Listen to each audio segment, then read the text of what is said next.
Hello everyone, আসসালামু আলাইকুম। আশা করছি সবাই অনেক ভালো আছেন। আরেকটি নতুন রেসিপি নিয়ে আপনাদের সামনে হাজির হয়ে গেলাম।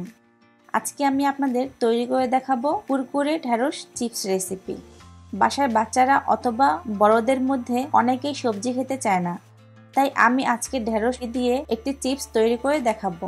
এভাবে ঢেঁড়স চিপস ফ্রাই করলে বাচ্চা থেকে বড়রা সবাই পছন্দ করবে।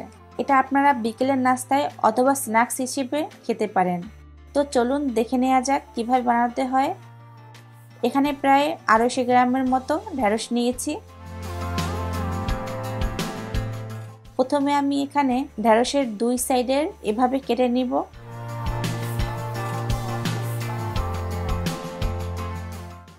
এবারে ঢেঁড়সগুলো আমি লম্বা করে কেটে 4 ভাগ করে নিব। দেখতেই পাচ্ছেন ঠিক কিভাবে কেটে নিচ্ছি।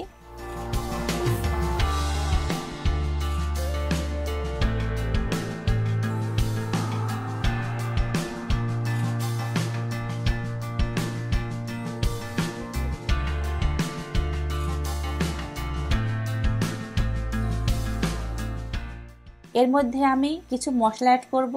প্রথমে দিব হাফ টেবিল চামচ হলুদের গুঁড়া, হাফ টেবিল চামচ মরিচের গুঁড়া, হাফ টেবিল চামচ গরম মশলার গুঁড়া, হাফ টেবিল চামচ জিরার গুঁড়া, হাফ টেবিল চামচ কালো গোলমরিচের গুঁড়া, হাফ টেবিল চামচ লেবুর রস, হাফ টেবিল চামচ কর্নফ্লাওয়ার, 2 টেবিল চামচ চালের গুঁড়া, 3 টেবিল চামচ বেসন, স্বাদমতো লবণ। এবারে আমি একটি ঢাকনার সাহায্যে এভাবে একটু ঝাঁকি দিয়ে ঢেঁড়সের সাথে মশলাগুলো ভালোভাবে মিশিয়ে দিব।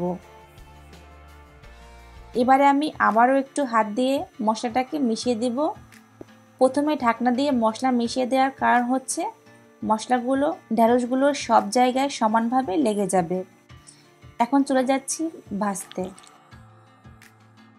প্যানে পর্যাপ্ত পরিমাণে তেল দিচ্ছি। চেষ্টা করবেন ঢেঁড়সগুলো ডুবো তেলে ভাজার জন্য, এতে করে সব জায়গায় সমানভাবে ক্রিস্পি হবে। তেলটা গরম হয়ে গেলে ঢেঁড়সগুলো দিয়ে দিব ভাজার জন্য। এবার মিডিয়াম আঁচে ঢেঁড়সগুলো ভাজতে হবে।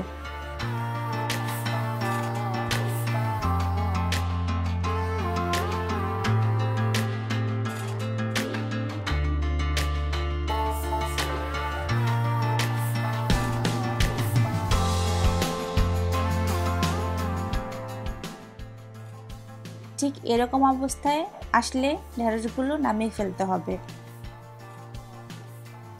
ব্যাস তৈরি হয়ে গেল দারুণ স্বাদে কুরকুরে ঢেঁড়স চিপস রেসিপি।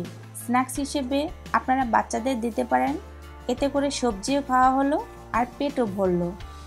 কুরকুরে ঢেঁড়স রেসিপিটি আসলেই অনেক মজার, আপনারা বাসায় বসে ট্রাই করবেন। আশা করছি আমার এই আজকের রেসিপিটি আপনাদের কাছে ভালো লেগেছে।